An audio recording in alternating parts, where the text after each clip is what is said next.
Lecture de la compilation post-mortem des écrits de Ellen G. White intitulée Message choisi, volume 2. Chapitre 27. Ceux qui sont en deuil. Un deuil adouci et subjugue. Les afflictions que j'ai eues en partage ont eu une influence adoucissante et subjugante.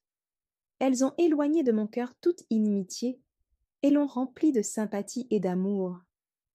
Mes deuils, mes peines, mes souffrances n'ont pas été inutiles. Ils m'ont mieux fait sentir la présence de mon Sauveur. Mes regards ont été dirigés vers les beautés du ciel qui est au-dessus de nous. J'ai entrevu le monde éternel et l'immense récompense. Quand tout semblait noir, une éclaircie s'est produite dans les nuages, et des rayons lumineux émanant du trône ont dissipé l'obscurité. Dieu ne veut pas qu'aucun de nous succombe à la douleur, le cœur brisé. Il veut que nous regardions en haut pour apercevoir l'arc-en-ciel de la promesse et refléter la lumière vers d'autres personnes. Notre Sauveur béni se tient près de certains, dont les yeux aveuglés par les larmes ne savent pas le distinguer. Il désire serrer fortement nos mains, tandis que nous nous accrochons à lui, par une foi simple, en le suppliant de nous guider. Nous avons un privilège, celui de nous réjouir en Dieu. Si nous recevons dans nos cœurs la consolation et la paix de Jésus, nous serons gardés tout près de son grand cœur débordant d'amour. The Review and Herald, 25 novembre 1884. Nous reverrons nos enfants. Consolation apportée à une mère qui vient de perdre son enfant. Mon cœur de mère est touché par le récit de l'expérience que vous avez faite à la mort de votre enfant. Vous avez prié à genoux, soumettant votre volonté à celle de votre Père céleste, lui laissant le soin de décider. J'ai connu une expérience semblable à la vôtre. Mon fils aîné a été frappé par la maladie à l'âge de 16 ans. Son cas paraissant sérieux, il nous a appelés à son chevet et nous a dit « Papa, maman, il vous sera dur d'être séparés de votre fils aîné. Si le Seigneur juge pouvoir épargner ma vie, j'en serai heureux pour vous. S'il convient à la gloire de son nom que ma vie s'achève à présent, je dirai « C'est bien pour mon âme. » Papa recherche la solitude. Maman, fais de même et priez. Vous recevrez alors une réponse conforme à la volonté de mon Sauveur, que vous aimez et que j'aime. Il craignait, au cas où nous nous prosternerions ensemble, que notre affection pour lui ne nous fît demander au Seigneur ce qui n'était pas la meilleure chose. Nous avons agi comme il le désirait, et nos prières ont été en tout semblables aux vôtres. Nous n'avons reçu aucune assurance de guérison pour notre fils. Il est mort en mettant toute sa confiance en Jésus, notre Sauveur. Sa mort nous a porté un grand coup, mais sa mort même était une victoire, car sa vie était cachée avec le Christ en Dieu. Avant le décès de mon aîné, mon bébé fut malade à la mort.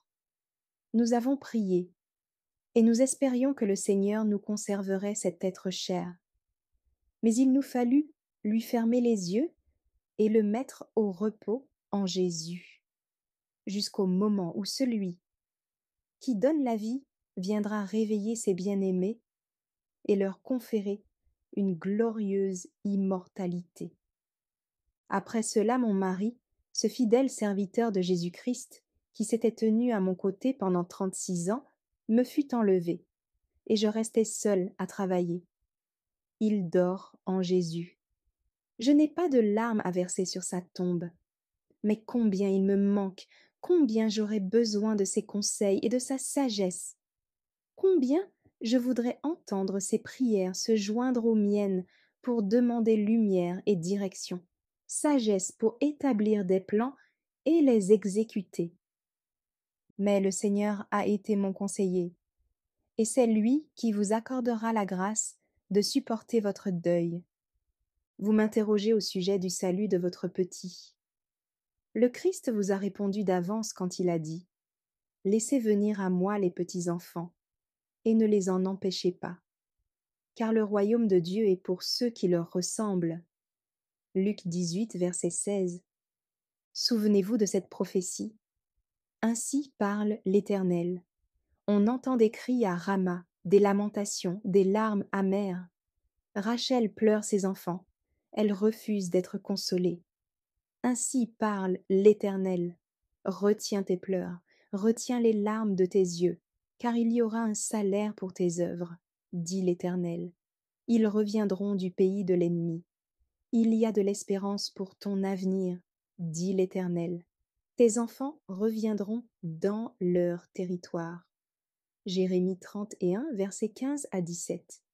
Cette promesse est pour vous. Soyez consolés et confiez-vous au Seigneur. Le Seigneur m'a fait savoir que beaucoup de petits-enfants seront mis au repos avant le temps de détresse. Nous reverrons nos enfants. Nous les rencontrerons et les reconnaîtrons dans les parvis célestes. Faites confiance au Seigneur et soyez sans crainte. Lettre 196, 1899. Les enfants, au moment de la résurrection.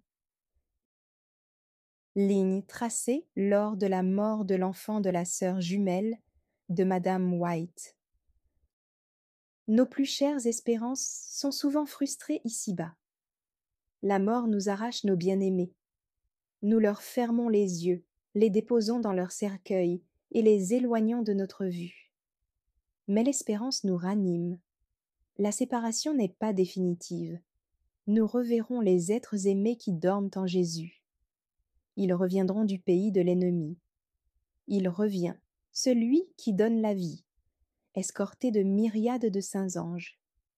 Il délie les liens de la mort, brise les chaînes de la tombe. Les captifs sortent en bonne santé et revêtus d'une immortelle beauté. Au moment même où les petits-enfants sortent immortels de leur lit de poussière, ils volent vers les bras de leur mère. La réunion a lieu pour toujours. Mais beaucoup de ces petits ne trouveront pas là une mère. En vain attendra-t-on le joyeux chant de triomphe d'une mère. Les anges recueilleront ces orphelins et les conduiront à l'arbre de vie. Jésus place la couronne, un anneau d'or lumineux sur ses petites têtes. Dieu veuille que la chère maman d'Eva soit là, pour que les petites ailes puissent se replier sur le sein de la mère épanouie de joie. The Youth Instructor, avril 1858. Jésus dit: Appuyez-vous sur moi. Parole adressée à des parents ayant perdu des enfants en mer. Souvent, très souvent, j'ai pensé à vous. Les consolations de l'Écriture sont bien grandes. Elles s'offrent abondamment aux affligés, aux personnes en deuil, malades ou souffrantes. Il m'a semblé entendre Jésus vous dire, Père et Mère, appuyez-vous fortement sur moi. Jamais mon bras ne vous fera défaut. Il sera suffisamment fort pour vous soutenir dans les moments les plus difficiles. Qu'il vous suffise de vous confier en moi. Vous serez conduit en toute sûreté et fermement soutenu. Combien la Bible est précieuse! Ses vérités sont pleines de moelle et de graisse. Nous pouvons réfléchir et nous réjouir à la lumière de ses promesses. Ce sont les déclarations d'un Dieu infini. Sa voix se fait entendre à nous, à travers sa parole. J'aime à croire que vous avez bon courage. Il se peut que vous ne puissiez expliquer ce qui vous est arrivé. Tout peut demeurer dans un mystère impénétrable jusqu'au jour où la mère rendra ses morts. Mais que votre cœur ne se laisse pas aller à la douleur, car les morts appartiennent à Dieu, et il fera ce qu'il veut des siens.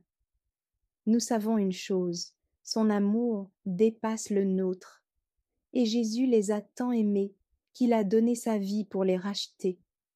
Qu'ils se reposent donc, et que votre cœur se tourne avec ferveur vers Jésus, qui peut répondre à tous vos désirs, à tous vos besoins. Dans quelque circonstance que vous vous trouviez, si obscures et mystérieuses que soient pour vous les voies de la providence, même si vous devez avancer dans des eaux profondes, si les épreuves et les deuils se multiplient, néanmoins, l'assurance vous est donnée. Toutes choses concourent au bien de ceux qui aiment Dieu. Romains 8, verset 28. Je sais en qui j'ai cru, et je suis persuadé qu'il a la puissance de garder mon dépôt jusqu'à ce jour-là. De Timothée 1, verset 12. Lettre 32, 1893. Heureux les morts qui meurent dans le Seigneur. Consolation à l'occasion de la mort d'une mère. Chère sœur, j'ai lu la lettre au sujet de la mort de votre mère, et j'ai pu dire « Heureux dès à présent les morts qui meurent dans le Seigneur ». Apocalypse 14, verset 13. Depuis longtemps, votre mère était très faible. Vous avez toujours pris soin d'elle. Ce vous sera pénible de ne plus voir son visage. Si nous habitions plus près de vous, nous vous dirions « Venez prendre un peu de repos ». Mais vous êtes retenu par des obligations. Je ne puis que vous dire « Confiez-vous au Seigneur ». Votre mère va beaucoup vous manquer. Laissez-moi vous dire néanmoins que je me préoccupe moins des justes qui sont morts que de ceux qui sont en vie. Je sais que vous avez déposé votre maman dans le sépulcre avec la pleine assurance qu'elle en sortira au son de la trompette de Dieu. Je sais ce que c'est que d'ensevelir des êtres qui nous sont chers.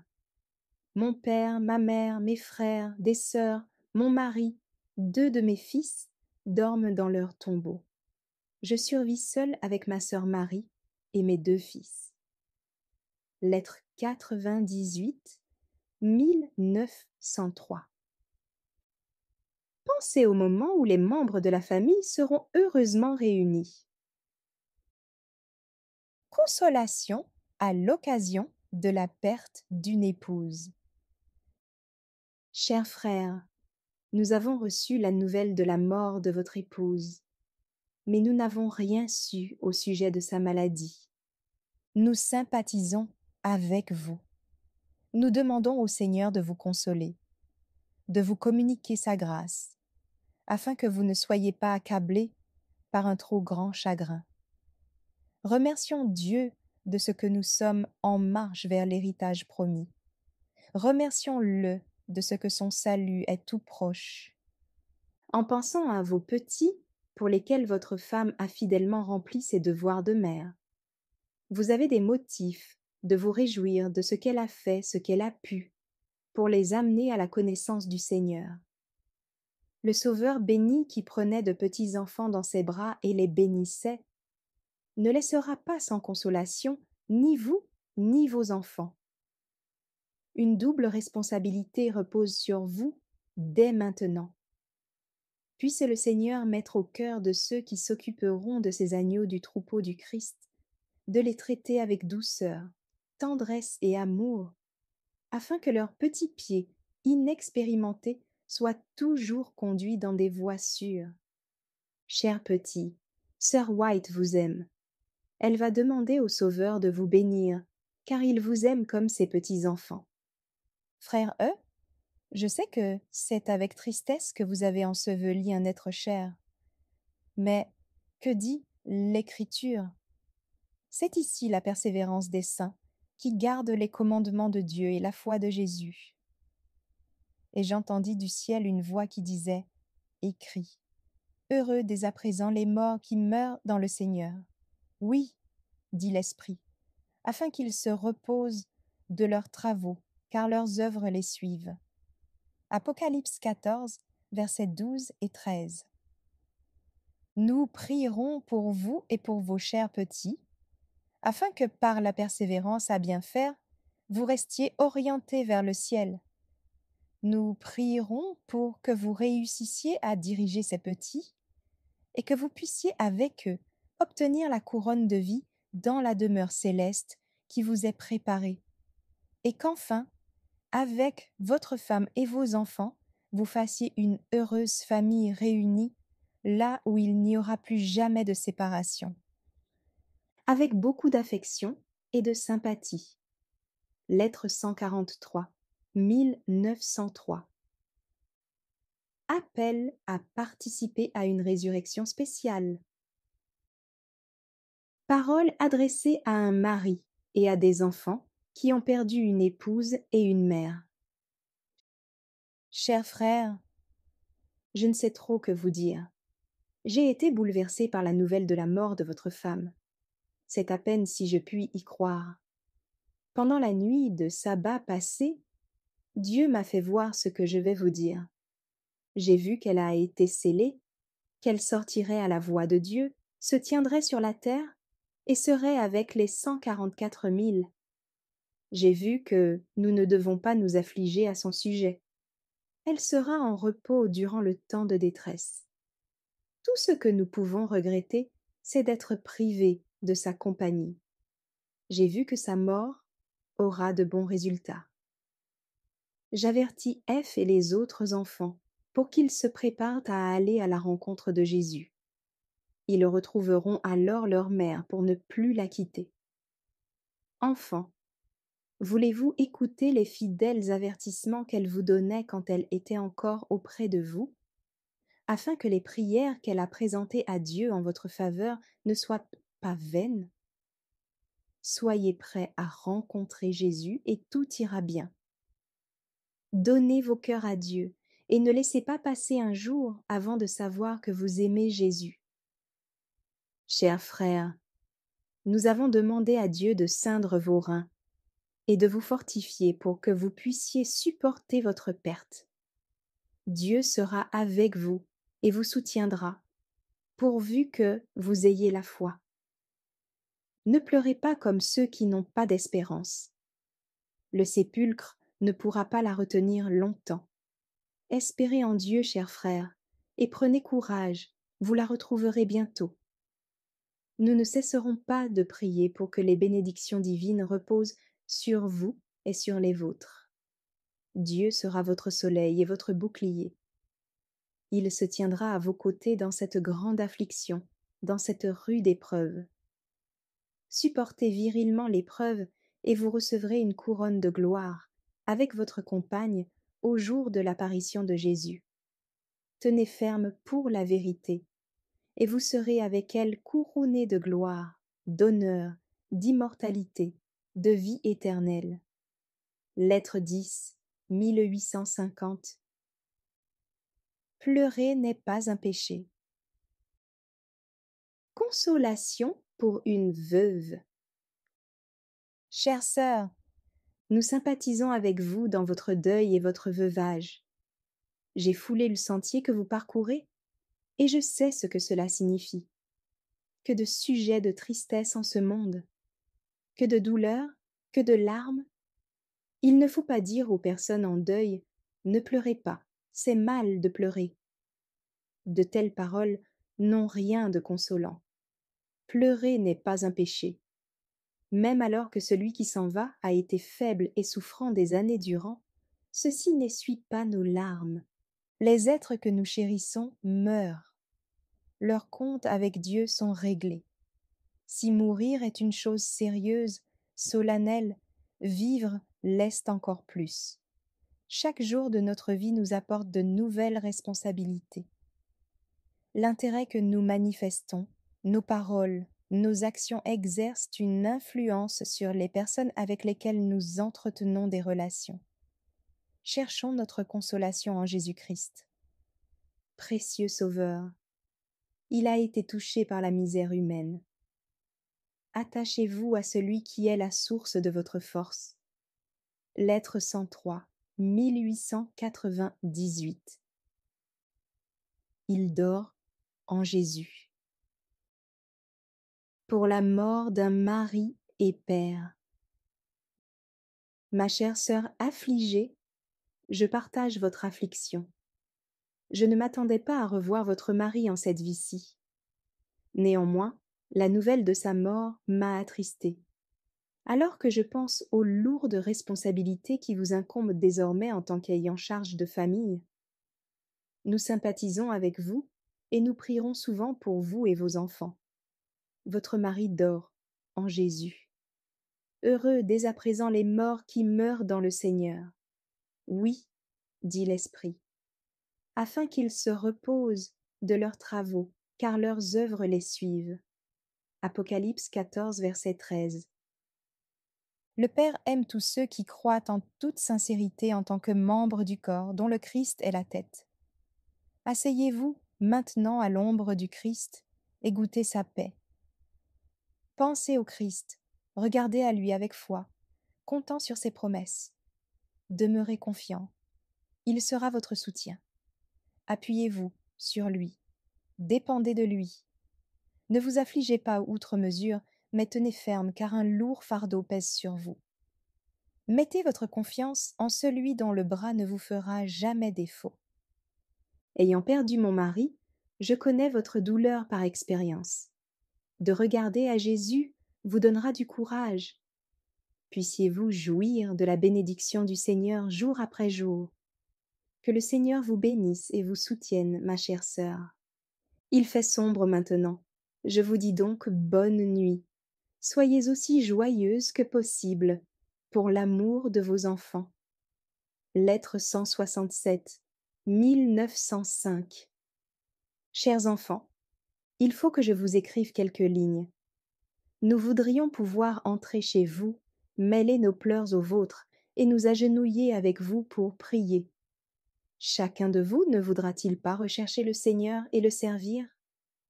Vous pouvez être une source de bénédiction pour votre mère si vous ne faites rien qui puisse l'attrister. Le Seigneur Jésus vous accueillera si vous lui donnez votre cœur. Faites tout ce qui dépend de vous pour soulager votre mère en lui épargnant peine et soucis. Le Seigneur a promis d'être le Père des orphelins. Si vous lui donnez vos cœurs, il fera de vous des fils et des filles de Dieu. Si l'aîné veut décharger sa mère de ses fardeaux, dans la mesure du possible, et se montrer aimable avec les plus jeunes, leur apprenant à bien se conduire pour ne pas donner du souci à leur maman, le Seigneur vous bénira tous abondamment. Donnez vos cœurs au Sauveur qui vous aime, et ne faites que ce qui lui est agréable. Ne faites rien qui puisse attrister votre mère. Souvenez-vous que le Seigneur vous aime, et que chacun de vous peut devenir un membre de la famille de Dieu. Si vous demeurez fidèles ici-bas, quand le Christ reviendra sur les nuées du ciel, vous reverrez votre Père et serez une famille unie. Affectueusement. Lettre 165, 1905. Le Seigneur, votre consolateur. Sur la mort d'un mari. Chère sœur, Sœur G vient de me remettre une lettre m'annonçant votre deuil. Ma sœur, j'éprouve une vive sympathie pour vous. Je ne manquerai pas de vous rendre visite si j'en avais la possibilité. Je veux vous dire ceci, ma sœur. Le Seigneur ne veut pas que vous vous abandonniez à la tristesse. Votre mari vous a été conservé beaucoup plus longtemps que je n'osais l'espérer. Dieu qui l'avait miséricordieusement épargné, l'a miséricordieusement mis au repos en Jésus après beaucoup de souffrances. Votre mari et le mien sont en repos. Plus de douleur, plus de souffrance pour eux. Ils se reposent. Je suis peinée, ma sœur, de vous savoir dans l'affliction et la tristesse. Mais Jésus, notre précieux Sauveur, est vivant. Il vit pour vous. Il veut que vous trouviez une consolation en son amour. Soyez sans inquiétude, ayez confiance au Seigneur. Souvenez-vous, pas un passereau ne tombe au sol sans que votre Père céleste en prenne note. Ma sœur, consolez-vous dans le Seigneur. Christ, ayant souffert dans la chair, Vous aussi, armez-vous de la même pensée. Je vous en supplie, reposez en Dieu votre âme affligée. Le Seigneur sera votre aide, votre force, votre consolation. Regardez donc à lui, confiez-vous en lui. C'est du Christ que nous devons recevoir notre consolation. Apprenez à son école des leçons de douceur et d'humilité. Que chacune de vos paroles atteste que vous reconnaissez la bonté, la miséricorde, l'amour de Dieu. Soyez décidés à apporter réconfort et bénédiction à tous ceux qui vivent à votre foyer. Créez une atmosphère douce, pure, céleste. Ouvrez vers le ciel les fenêtres de votre âme, afin qu'y pénètre la lumière du soleil de justice. Ne vous lamentez pas, cessez vos pleurs, ne regardez pas le côté sombre des choses. Que la paix de Dieu règne en votre âme. Ainsi vous serez assez forte pour supporter vos souffrances, et vous serez heureuse de voir que la grâce vous donne du courage. Louez le Seigneur, parlez de sa bonté, de sa puissance. Adoucissez l'atmosphère qui entoure votre âme. Ne déshonorez pas Dieu par des paroles de plainte, louez-le plutôt de tout votre cœur. Tâchez de toujours voir le beau côté des choses. N'apportez pas un nuage ou une ombre à votre foyer. Louez votre Dieu qui illumine votre visage. Vous verrez en agissant ainsi que tout ira bien. Amitié à vous et à votre fille. Lettre 56, 1900. Ellen White à l'heure du deuil. À l'occasion de mon deuil récent, j'ai vu l'éternité de près. C'est comme si j'avais été amenée devant le grand trône blanc, pour voir ma vie, telle qu'elle paraîtra alors. Je ne vois rien dont je puisse me glorifier, aucun mérite dont je puisse me prévaloir. Indigne, indigne de la moindre de tes faveurs, ô mon Dieu. C'est mon cri. Mon seul espoir réside en un Sauveur crucifié et ressuscité. Je m'approprie les mérites acquis par le sang du Christ. Jésus sauve parfaitement tous ceux qui se confient en lui. Il m'est difficile parfois de garder un air jovial quand mon cœur est déchiré par l'angoisse. Cependant, je ne permets pas à ma douleur de jeter un voile de tristesse sur mon entourage. Nos douleurs sont fréquemment aggravées parce que nous avons l'habitude de nous livrer complètement à la tristesse. J'ai décidé d'éviter ce mal avec l'aide de Jésus. Ce n'est pas sans effort que j'ai pu maintenir ma décision. La mort de mon mari m'a porté un grand coup, d'autant plus ressenti qu'il a été soudain. Je ne pouvais presque pas supporter de voir son visage marqué par la mort. J'aurais voulu donner libre cours à ma douleur, mais je savais que cela ne sauverait pas la vie de mon bien-aimé et que ce ne serait pas me conduire en chrétienne que de m'abandonner à la douleur. J'ai donc cherché en haut ma consolation, et les promesses divines ont trouvé en moi leur accomplissement. La main du Seigneur m'a soutenue.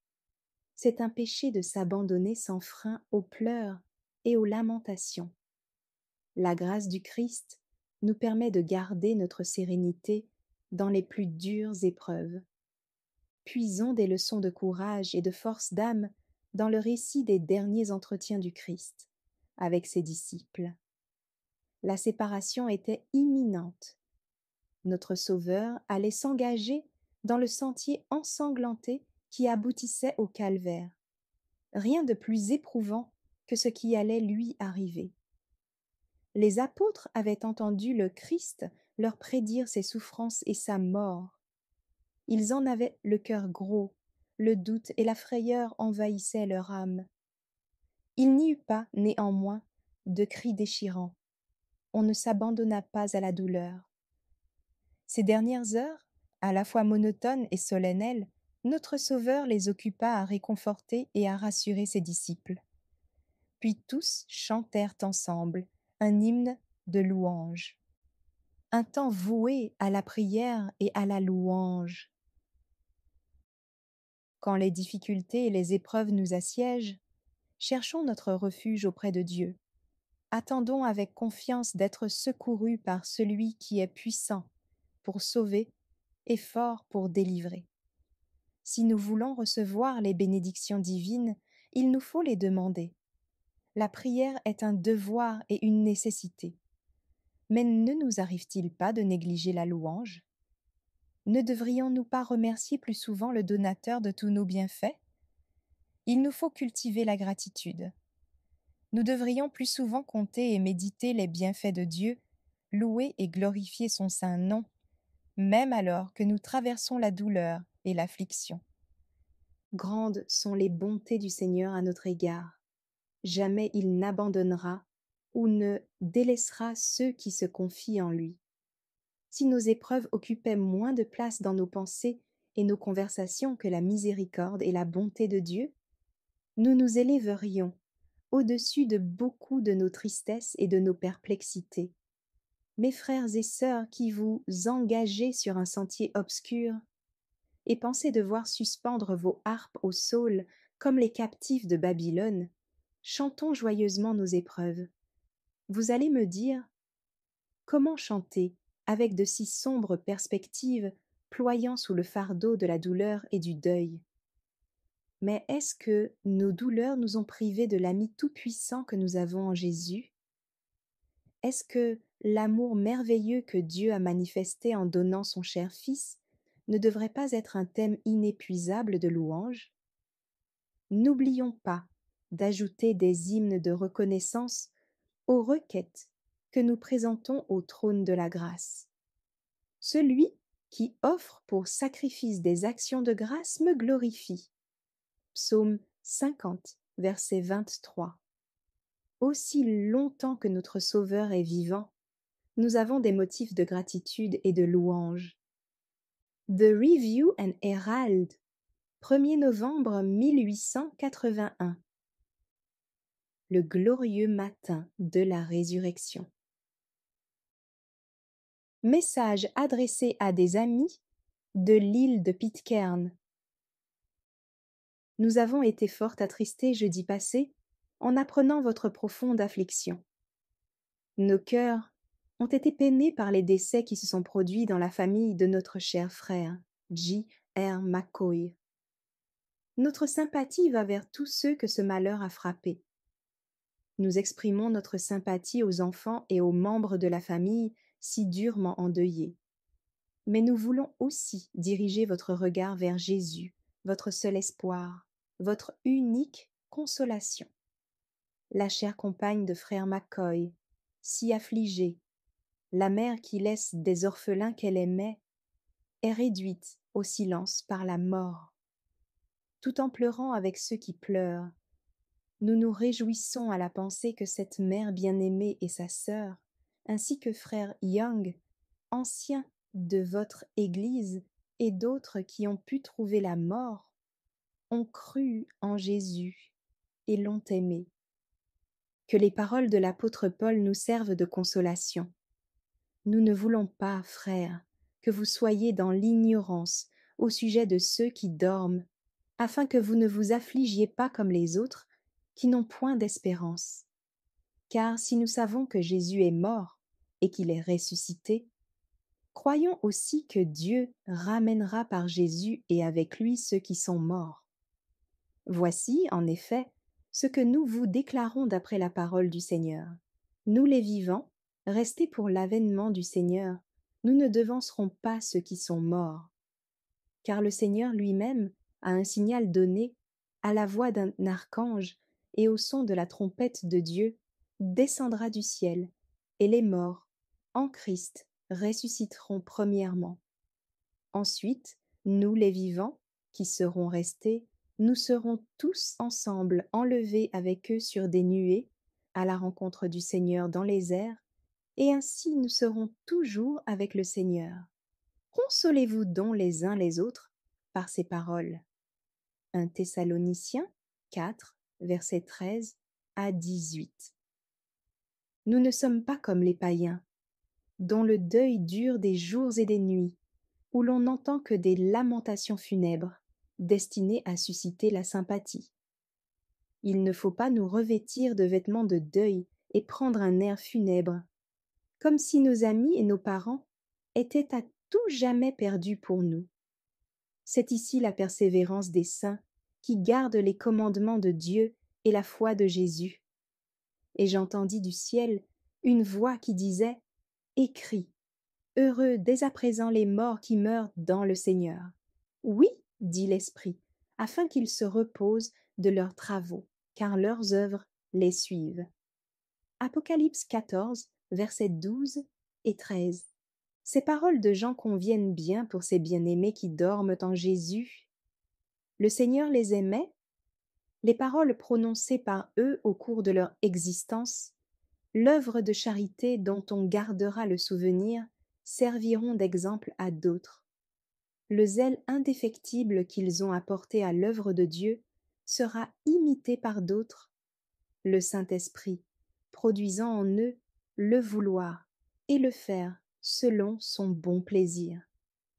Et si l'Esprit de celui qui a ressuscité Jésus d'entre les morts habite en vous, celui qui a ressuscité Christ d'entre les morts rendra aussi la vie à vos corps mortels par son Esprit qui habite en vous. Romains 8, verset 11. Parole combien précieuse pour toute personne en deuil. Le Christ est notre guide et notre consolateur, qui nous console dans toutes nos afflictions. Quand il nous fait boire à une coupe amère, il nous tend aussi une coupe de bénédiction. Il remplit nos cœurs de soumission, de joie et de paix dans la foi. Et il nous aide à dire avec soumission: non pas ma volonté, ô Seigneur, mais la tienne. L'Éternel a donné et l'Éternel a ôté. Que le nom de l'Éternel soit béni. Job 1, verset 20 et 1. Cette soumission fait renaître l'espoir, et la main de la foi s'empare de la main toute-puissante. Celui qui a ressuscité Christ d'entre les morts rendra aussi la vie à vos corps mortels par son esprit qui habite en vous.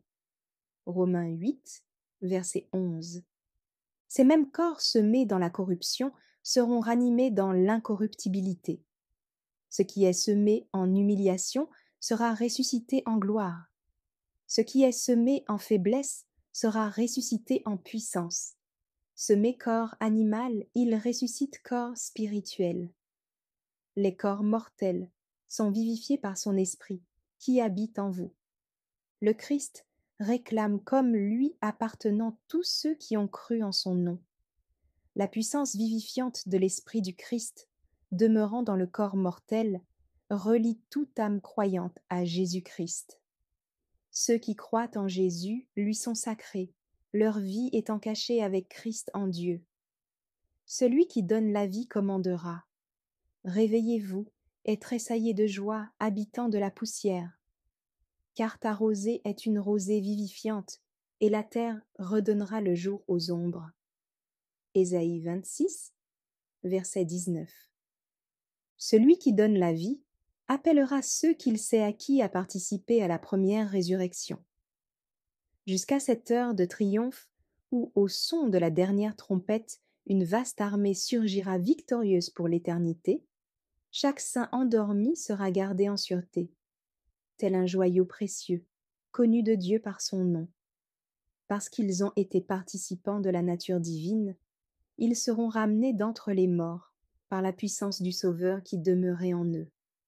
Le Christ s'est déclaré le Fils unique du Père, mais des hommes enfoncés dans l'incrédulité et barricadés derrière leurs préjugés ont renié le saint et le juste, l'ont accusé de blasphème et lui ont infligé une mort cruelle.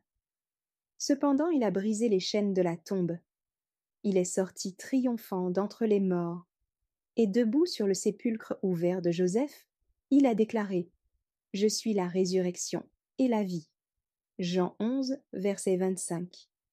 Toute puissance lui a été donnée au ciel et sur la terre, c'est pourquoi les justes seront à leur tour libérés du tombeau en Jésus.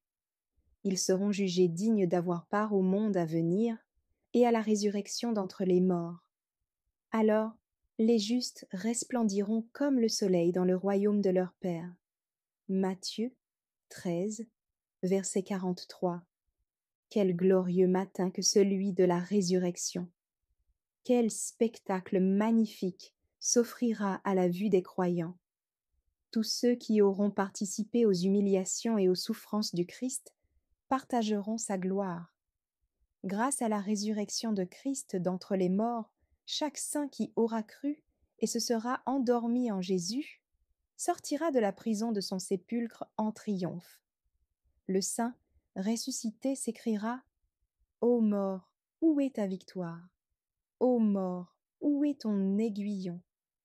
1 Corinthiens 15, verset 55. Jésus-Christ a triomphé de la mort et brisé les chaînes du sépulcre. Tous ceux qui dorment dans la tombe partageront sa victoire. Ils sortiront du sépulcre à l'instar du conquérant. Dieu ne vous a pas laissés. Chers affligés, si tristement endeuillés, Dieu ne vous a pas abandonnés en butte aux tentations de Satan. Ouvrez vos cœurs endoloris aux paroles consolatrices de votre Rédempteur plein de pitié. Jésus vous aime. Exposez-vous aux rayons lumineux du soleil de justice et soyez consolés.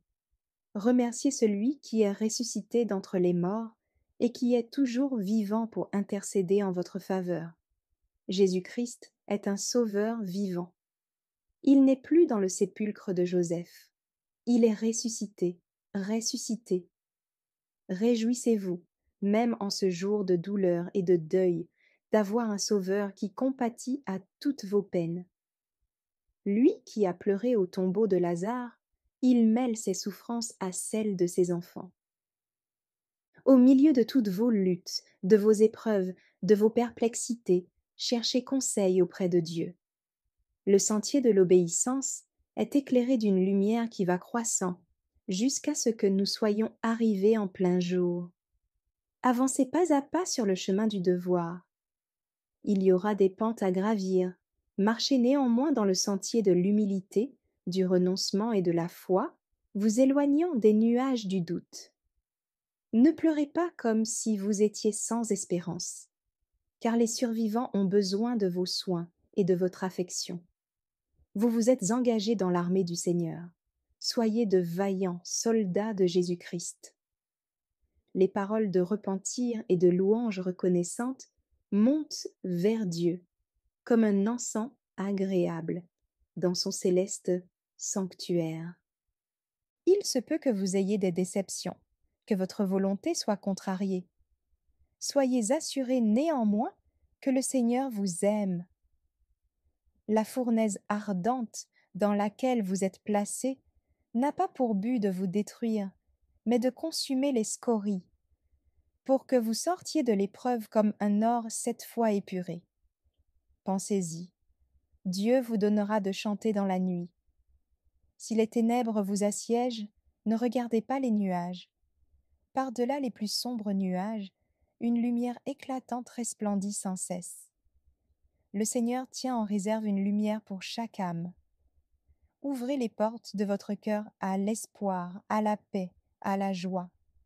Jésus a dit: « Je vous ai dit ces choses, afin que ma joie soit en vous, et que votre joie soit parfaite. » Jean 15, verset 11.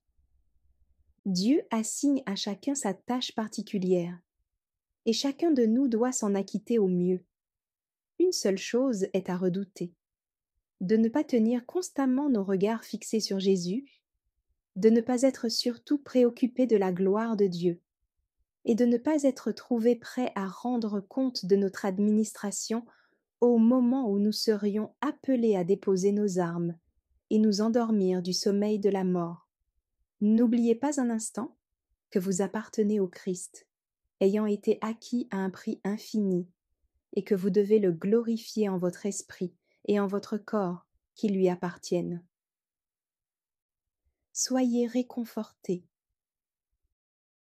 Aux affligés, je dois dire, soyez réconfortés par l'espérance du matin de la résurrection. Il vous a fallu boire des eaux aussi amères que celles que les enfants d'Israël ont trouvées à Mara. Mais Jésus peut les adoucir par son amour. Lorsque Moïse présenta au Seigneur les tristes difficultés qui confrontaient Israël, il n'offrit pas un nouveau remède. Il se contenta d'attirer l'attention sur ce qui était à la portée de la main. Un bois qu'il avait créé et qui, jeté dans l'eau, eut la propriété de la rendre douce. Après quoi, le peuple put se désaltérer avec plaisir en toute sécurité. Dieu a un baume pour toutes les blessures. Il y a un baume en Galade et aussi un médecin. Ne voulez-vous pas étudier les Écritures comme jamais auparavant? À chaque moment critique, recherchez la sagesse du Seigneur. À chaque épreuve, demandez à Jésus de vous indiquer une issue, pour que, vos yeux étant ouverts, vous aperceviez le remède et vous puissiez vous appliquer les promesses bienfaisantes contenues dans sa parole. De cette manière, l'ennemi n'aura aucun moyen de vous jeter dans les lamentations et dans l'incrédulité. Bien au contraire, vous trouverez foi, espoir et courage dans le Seigneur. Le Saint-Esprit vous communiquera le discernement nécessaire pour vous permettre de voir et de vous approprier chaque promesse qui sera un antidote à votre douleur, un rameau de guérison contre toute goutte d'amertume placée sur vos lèvres. Chaque goutte d'amertume sera tempérée par l'amour de Jésus. Au lieu de plaintes amères, vous constaterez que l'amour et la grâce de Jésus se mêleront à vos douleurs et les transformeront en une joie sainte, pleine de soumission. Au moment où Henry White, notre fils aîné, allait mourir, il dit « Un lit de souffrance est un lieu agréable quand on jouit de la présence de Jésus. Quand nous sommes contraints de boire des eaux amères, dirigeons nos pensées vers ce qui est gai. La grâce peut donner de l'assurance en temps d'épreuve. Quand nous nous tenons auprès du lit d'un mourant et que nous voyons comment un chrétien peut supporter la souffrance et traverser la vallée de la mort, nous reprenons force et courage pour le travail. Sans défaillir, sans sombrer dans le découragement, nous amenons des âmes à Jésus. Lettre 65A, 1894. Les meilleurs consolateurs. Ce sont souvent ceux qui ont connu les plus grandes souffrances qui savent le mieux consoler, apportant partout leur rayonnement. Châtiés et adoucis par leurs afflictions, ils n'ont pas perdu leur confiance en Dieu au milieu de leur détresse, mais se sont accrochés à son amour protecteur. Ils sont des preuves vivantes des tendres soins de Dieu, l'auteur des ténèbres et de la lumière, qui nous châtie pour notre bien. Le Christ est la lumière du monde, point de ténèbres en lui. Précieuse lumière, vivons sous cette lumière. Disons adieu à la tristesse et au murmure. Réjouissez-vous toujours dans le Seigneur, je le répète, réjouissez-vous. Health Reformer, octobre 1877. Merci d'avoir écouté cette lecture. Si vous avez des questions ou des remarques sur le thème abordé, n'hésitez pas à les partager dans les commentaires et notre équipe ne manquera pas de les considérer. À bientôt sur lereste.org.